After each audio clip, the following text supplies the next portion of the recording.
Halo Sobat Diskus dimanapun kalian berada. Kali ini saya akan menjelaskan mengenai jenis-jenis makanan untuk ikan diskus ya. Itu apa aja? Yang pertama, mereka ini makanan wajibnya itu adalah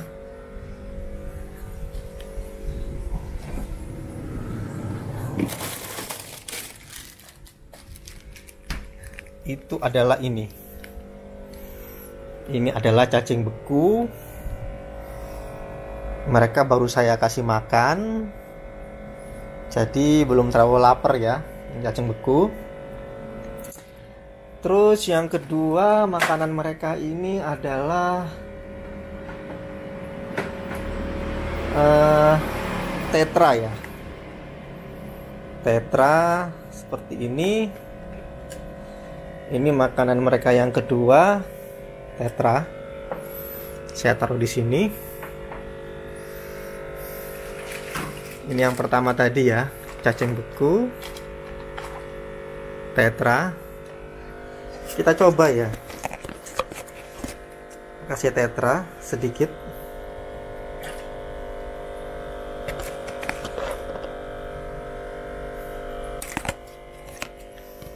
Lihat ya, tuh. Mereka mau makan tetra ya. Mereka mau makan tetra ya. Tuh. Jadi bila ada teman-teman yang bertanya, sob.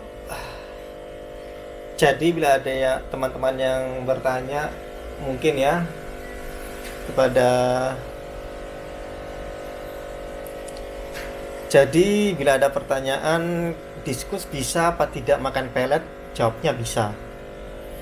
Tapi pelet yang dipakai adalah merek Tetra ya.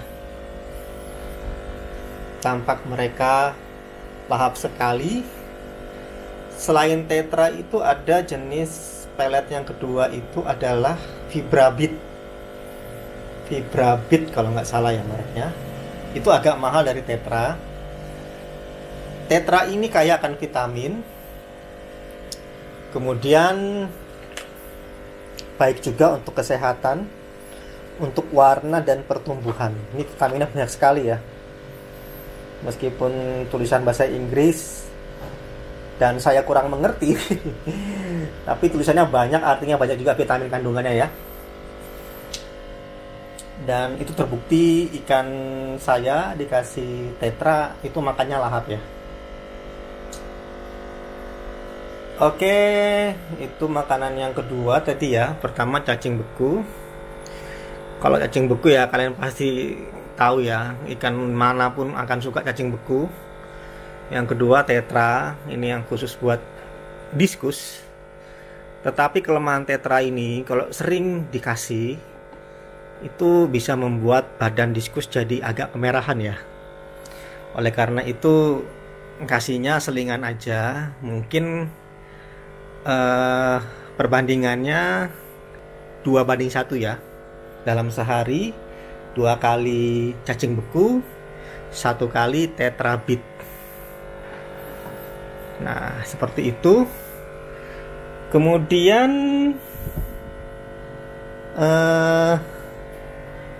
makanan yang berikutnya adalah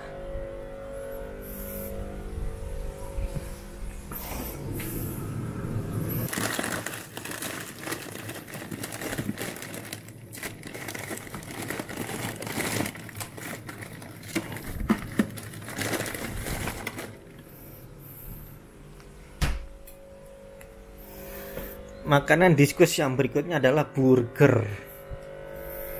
Ini bukan burger hamburger gitu ya, yang buat manusia ya. Ya mungkin karena dia lempeng dan buatnya pun mirip ya, digiling juga dengan blender gitu atau alat mesin penggilingan gitu, sehingga dia mirip kayak burger. Tapi jangan dimakan ya, karena ini buat ikan. Jadi burger ini kandungannya itu adalah jantung sapi, kemudian bisa tambah ikan tuna, bisa ditambah dengan udang, sayur-sayuran seperti kacang polong ya, itu juga bisa dimasukin. Kemudian ditambah pewarna untuk hewan ya, pewarna makanan untuk hewan. Jadi pewarna makanan untuk hewan seperti ini itu banyak sekali mereknya. Ini yang pink ya, saya biasa pakai yang pink. Beberapa yang buat olahan jantung sapi ini juga untuk burger diskus juga banyak pakai pink ya, meskipun ingin menghasilkan warna red, cuman lebih baik pewarna makanannya itu yang pink ya, supaya lebih maksimal merahnya. Dan ini yang kedua, ada yang polos. Polos ini tanpa ada kandungan pewarna merah tadi ya. Dan pewarna itu aman ya, bukan untuk pakaian ya.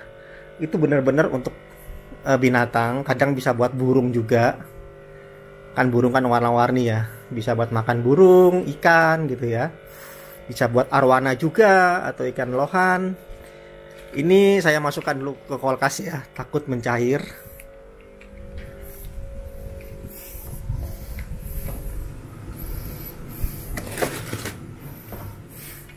Nah, makanan beku itu jangan terlalu sering ditaruh di udara terbuka ya. Takut ada bakteri nanti, atau nanti juga bisa cepat mencair. Jadi lebih baik habis dikasih langsung dikembalikan ke kulkas. Jadi itu jenis makanan diskus. Sudah berapa jenis tadi? Yang pertama tadi cacing beku, tetra, burger sudah 3 ya. Dan yang terakhir adalah artemia. Ini artemianya. Ini buat burayak ya, yang seperti ini. Nah, seperti ini artemianya.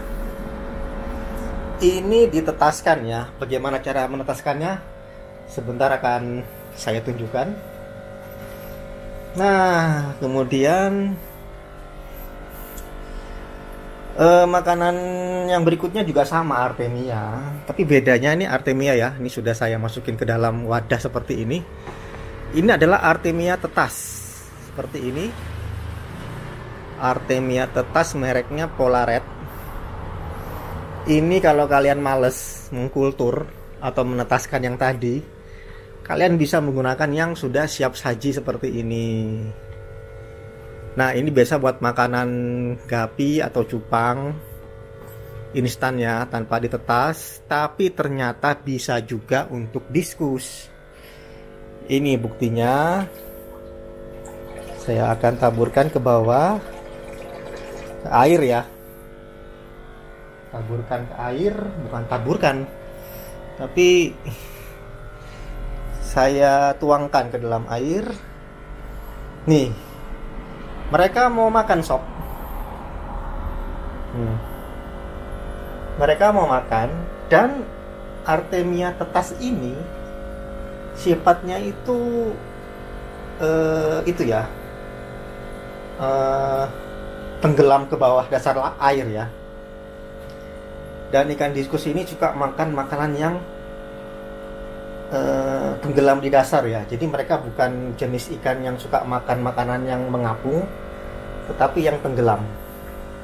Nah, ini dia artemia udah tenggelam, mereka makan. Tadi saya kasih dikit aja karena mereka baru makan artemianya.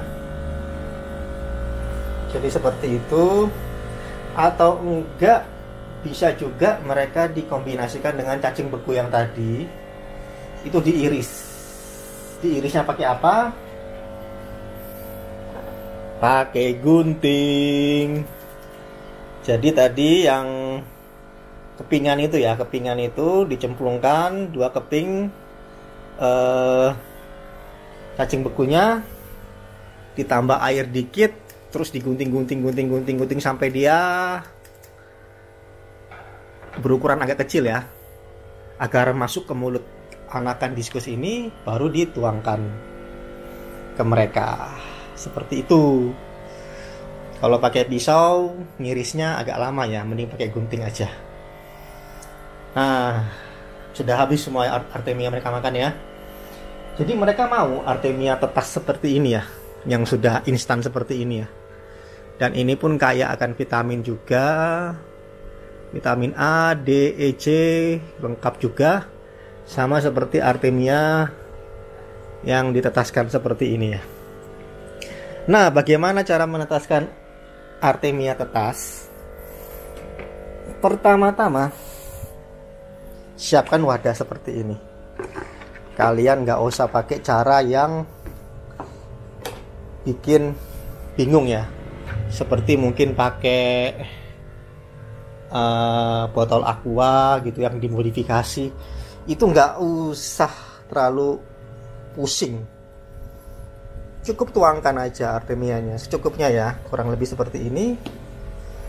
Kemudian ambil garam. Jadi senjatanya artemia itu bisa netas itu adalah garam.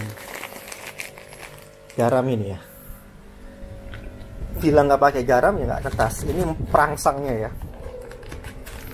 garam ini yang merangsang telur-telurnya untuk menetas. Kita buka garamnya, kita ambil kurang lebih 2 sendok.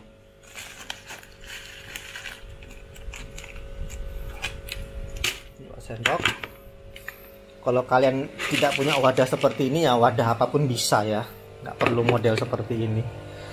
Yang penting bisa buat taruh artemia, garam dan air. Kemudian masukin air secukupnya.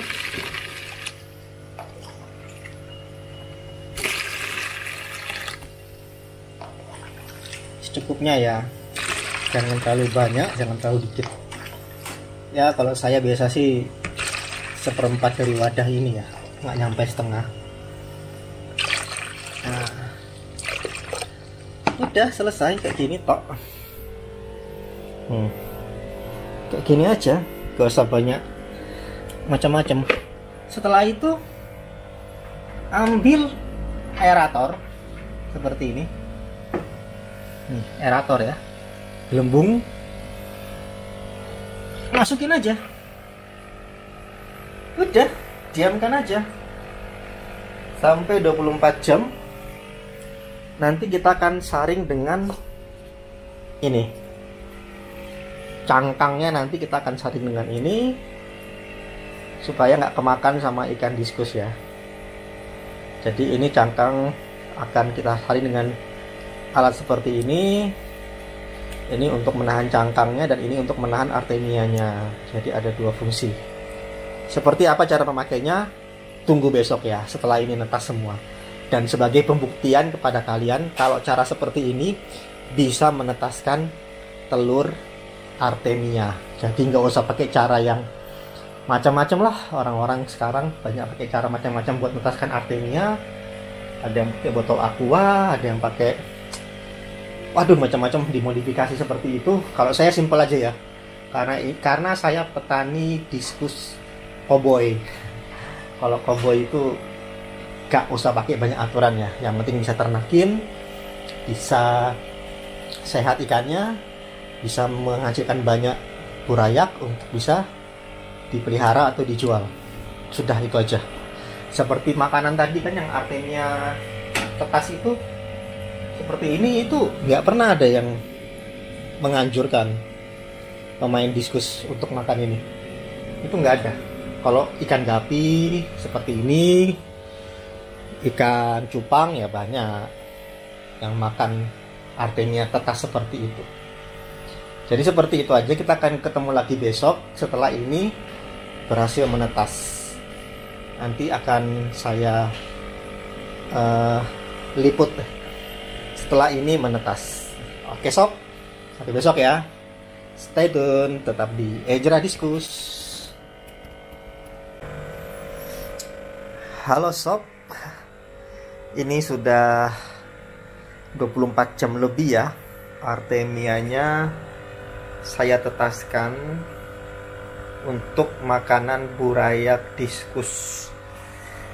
Jadi seperti ini penampakannya setelah ditetaskan dengan media sederhana seperti ini ya. Warnanya nggak orange ya. Biasanya kan kalau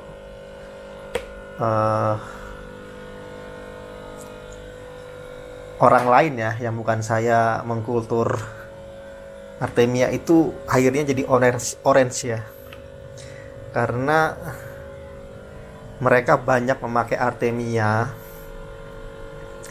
untuk ditetaskan, sedangkan saya ini cuman contoh kemarin ya, saya taburkan dikit saja artemianya sehingga airnya pun tidak terlalu orange ya, cuma agak kuning aja, tapi ini ada artemianya. Kalau tidak percaya, mari kita saring. Nah, ini saya taruh di sini ya, di wastafel, untuk nanti kita menyaring artemianya. Kemudian kita membutuhkan alat seperti ini.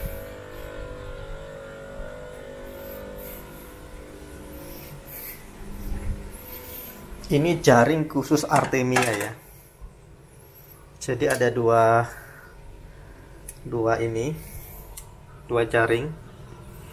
Jaring yang pertama ini kainnya nggak terlalu renggang ya, daripada jaring yang kedua ini renggang banget. Dia punya kain. Jadi bedanya apa? Yang pertama ini untuk menyaring cangkangnya, yang kedua ini untuk menyaring artemianya. Karena artemia ini memiliki cangkang ya, yang mereka lepas ya ketika mereka menetas, sehingga perlu dipisahkan cangkangnya dengan artemianya. Sebab bila cangkang dimakan oleh ikan itu bisa berakibat buruk ya buat pencernaannya. Cuman biasanya kalau ikan diskus dia bisa ya memilih antara cangkang dan artemia, tetapi kita lebih baik pisahkan saja agar lebih aman. Ini saya saring.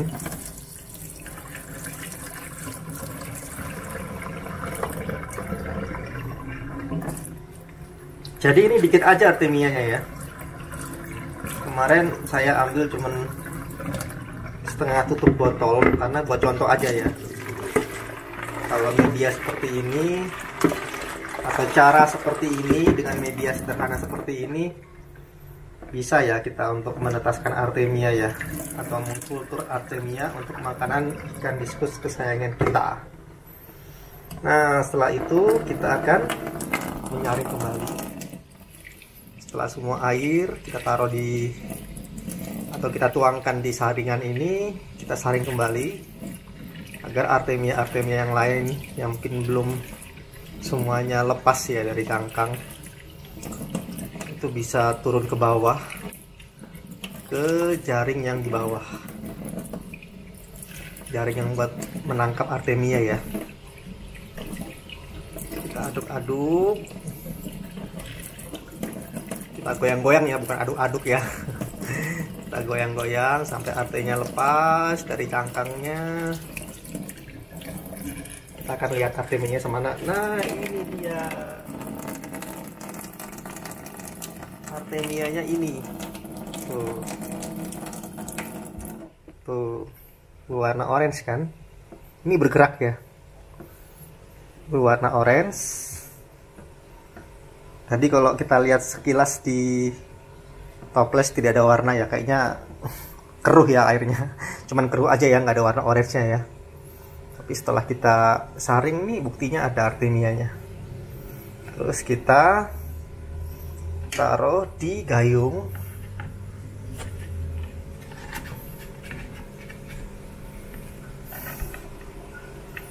Kita taruh di gayung agar mereka berenang dulu ya sementara di gayung.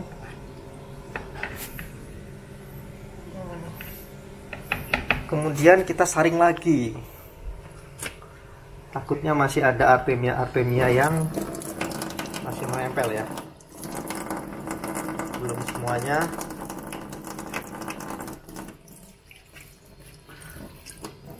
Turun ya ke jaring yang kedua.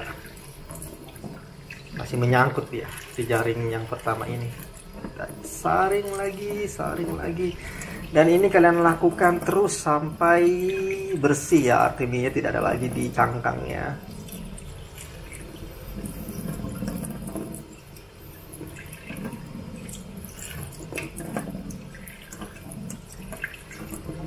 Oke, kita lihat hasilnya.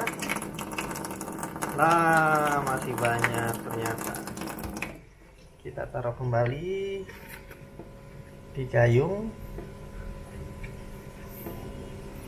Nah, nanti saya akan lanjutkan lagi untuk menyaring, siapa tahu masih ada lagi yang lengket di cangkang ya, di jaringan yang pertama ya, yang buat menyaring cangkang. Nah, ini artemianya lumayan banyak. Nah, ini langsung aja dikasih ke burayak diskus.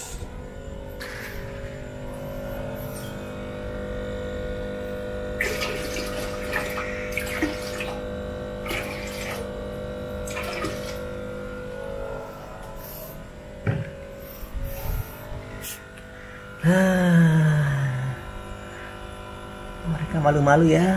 Nah, mereka mulai mengejar ya artemianya ya.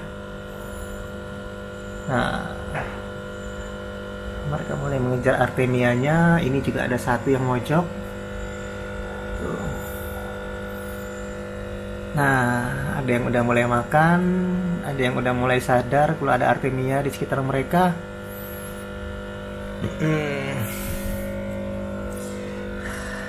Jadi seperti itu ya sob, cara mengkultur artemia. Jadi lengkap sudah semua ya yang saya jelaskan mengenai makanan ikan diskus yang dewasa maupun yang burayak ya. Dan terbukti kalau kultur artemia dengan cara seperti yang saya kerjakan kemarin dengan menggunakan itu ya, toples kecil, kemudian kasih garam, kasih aerator udara, dan tentu saja artemianya ya yang masih bubuk, yang belum dikultur, berhasil ya, dan bisa menetas ya artemianya. Nih, ada yang sudah makan ini. Nih. Tuh, sudah ada yang mengejar. Tuh. Oke sob, demikian video saya kali ini mengenai jenis-jenis makanan ikan diskus. Sampai berjumpa di video berikutnya. Bila ada pertanyaan silakan di komen. Bila kalian suka, jangan lupa subscribe di channel kami Ejra Diskus. Dan bila kalian ingin men-share juga silahkan share kepada siapa aja, agar teman-teman lain juga mendapatkan info ya, atau sedikit ilmu ya mengenai budidaya ikan diskus, sehingga kita semua bisa bekerja sama mengenai budidaya ikan diskus. Dan sampai berjumpa di video selanjutnya. Salam Ejra Diskus. Oke, see you sob.